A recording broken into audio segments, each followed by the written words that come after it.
Perang Shanghai.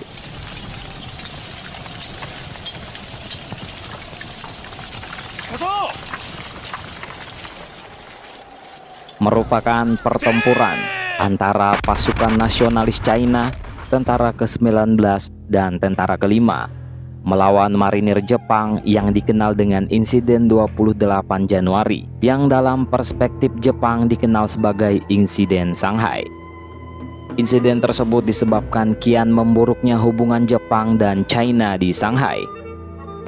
Shanghai merupakan satu dari 5 kota pelabuhan awal China yang menjadi settlement alias wilayah yang diperintah oleh kekuatan internasional. Status tersebut muncul sebagai akibat dari kekalahan China dalam Perang Candu melawan Inggris pada tahun 1842. Dengan status tersebut, bangsa-bangsa asing bebas berniaga dan membawa pasukan di dalam settlement dengan perlindungan aturan internasional. Selain Inggris, kekuatan besar yang terus berkembang di Shanghai adalah Amerika Serikat, Prancis, dan Jepang. Status tersebut membuat hanya segelintir orang Tionghoa yang bisa menikmati kue kemajuan Shanghai. Mayoritas penduduk Tionghoa di sekitar settlement hanya buruh kasar yang hidup dari beberapa sen per hari. Mereka yang tak bekerja sebagai buruh umumnya hanya pedagang kecil atau anggota geng-geng kriminal yang bertumbuhan seiring dengan kemajuan kota. Hubungan orang Tionghoa dengan orang Jepang di Shanghai memburuk menyusul invasi Jepang ke Manchuria dan pendirian negara boneka Manchukuo. Langkah ekspansif Jepang itu dengan cepat menumbuhkan sentimen negatif di kalangan penduduk Tionghoa. Kebencian nasionalis China atas pelanggaran asing terfokus pada imperialisme Jepang dan menemukan ekspresi yang kuat dalam boikot efektif terhadap barang-barang Jepang. Selain boikot produk Jepang, kebencian orang China juga dilakukan dengan mengganggu warga Jepang di Shanghai. Geng-geng China yang bertebaran kerap mengintimidasi bahkan melakukan tindak kriminal terhadap orang Jepang. Hal itu tentu saja membuat perwakilan Jepang di Shanghai memprotes. Namun otoritas China tak bisa memproses cepat protes tersebut. Pada tahun 1931,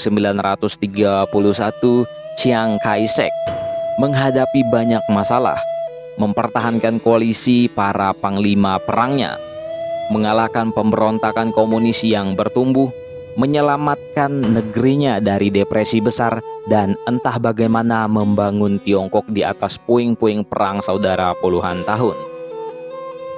Akibat banyaknya masalah yang membelit pemerintahan Chiang, penanganan protes Jepang jadi tak mendapat prioritas penting. Pada malam sebelum invasi Manchuria, Jepang punya lebih dari 300 kasus yang tertunda yang menuduh China melakukan pelanggaran terhadap perjanjian bersama. Hal itu membuat Jepang kesal. Jepang pun akhirnya memutuskan untuk merespons secara militer. Opsi penggunaan militer oleh Jepang mengkhawatirkan beberapa kekuatan asing lain di Shanghai. Inggris dan Amerika Serikat terus mengarahkan kedua belah pihak yang berseteru ke meja perundingan. Amerika Serikat bahkan mengancam Jepang akan meningkatkan armada lautnya jika Jepang terus melanggar prinsip pintu terbuka di Tiongkok. Namun Jepang tak menghiraukan desakan dua negara barat itu. Tekad Jepang semakin kuat setelah pada awal Januari sebuah surat kabar China menerbitkan pemberitaan tentang upaya pembunuhan Kaisar Hirohito. Hal itu amat menyinggung perasaan orang Jepang di Shanghai. Di tengah kegeraman Jepang itu, pada tanggal 18 Januari sekelompok orang China yang diantara beberapa buruh pabrik handuk memukuli 5 biksu Jepang. Satu dari biksu itu tewas akibat luka parah. Serangan itu memicu aksi balas dendam beberapa jam kemudian. Sebuah rumah di komplek pabrik handuk hangus dalam aksi balas dendam itu. Sementara pada tanggal 20 Januari, otoritas Jepang di Shanghai menuntut wali kota Wu membubarkan organisasi anti-Jepang dan membayar ganti rugi atas kerugian yang ditimbulkan karena boikot barang-barang Jepang oleh Tiongkok. Kendati tuntutan itu dikabulkan China, Laksamana Muda Koichi Shiozawa, Panglima Angkatan Laut Jepang di Shanghai, terus memperkuat pasukannya dengan 1 kapal penjelajah, 4 kapal perusak, dan 2 kapal induk plus 1 kontingen marinir. Pergerakan itu jelas tercium oleh Chiang Kai-shek. Sang generalissimo secara diam-diam memerintahkan tentara ke-19 untuk menempati daerah-daerah sekitar settlement dengan pusatnya di Taipei. Marinir Jepang mendarat di pantai pada tanggal 28 Januari tanpa sadar.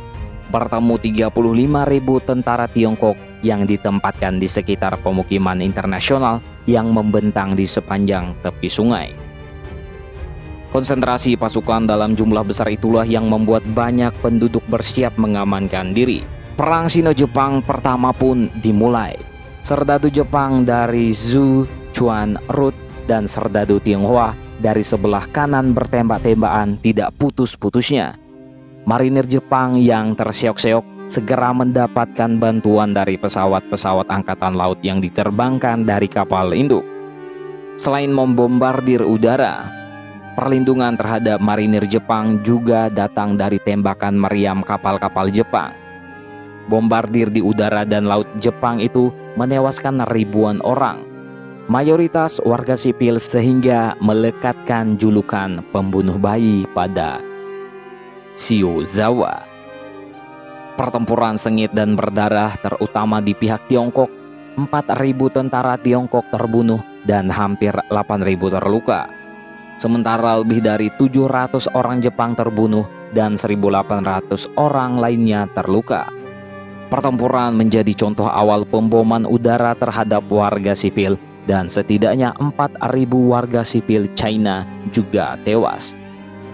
Namun bombardir tetap tak mampu menghentikan perlawanan China. Tuan rumah bahkan terus meningkatkan perlawanannya. Pada 5 Februari, pertempuran bahkan meluas ke udara, di mana pesawat-pesawat Jepang terlibat dogfight dengan pesawat-pesawat China. Pada tanggal 22 Februari, 1 gugus tugas pesawat Jepang diserang pesawat-pesawat China. 1 pesawat pembom Jepang ditembak jatuh oleh pesawat China yang dipiloti sukarelawan asal Amerika Serikat Robert Sword. Membombardir udara dan laut Jepang tetap tak menyurutkan perlawanan China. Shiozawa pun kewalahan sehingga meminta Tokyo mengirimkan bantuan angkatan darat. Dengan persetujuan Kaisar, PM Tsuyoshi Inukai lalu mengirimkan pasukan ekspedisi Shanghai berkekuatan 40.000 personil yang dipimpin Jenderal Yoshinori Shirakawa. Pasukan ini tiba pada akhir Februari. Kekuatan Jepang pun menjadi superior setelah itu. Sebuah counter-attack yang dilakukan pasukan China pada 1 Maret terbukti gagal memukul mundur pasukan Jepang. Pasukan China itu lalu mundur dari Shanghai sehari sesudahnya karena menipisnya logistik. Pada 4 Maret, Liga Bangsa-Bangsa atau LBB memerintahkan gencatan senjata kedua belah pihak yang bertempur. Kendati China menaati seruan LBB pada 6 Maret, Jepang terus melakukan ofensif hingga 8 Maret. Setelah pertempuran berhenti, perwakilan LBB tiba di Shanghai dan mendesak Jepang menaati gencatan senjata. Insiden Shanghai akhirnya resmi berakhir setelah kedua belah pihak yang berseteru menandatangani gencatan senjata pada 5 Mei 1932. Tentang ini biji manalah menurut kalian, coy?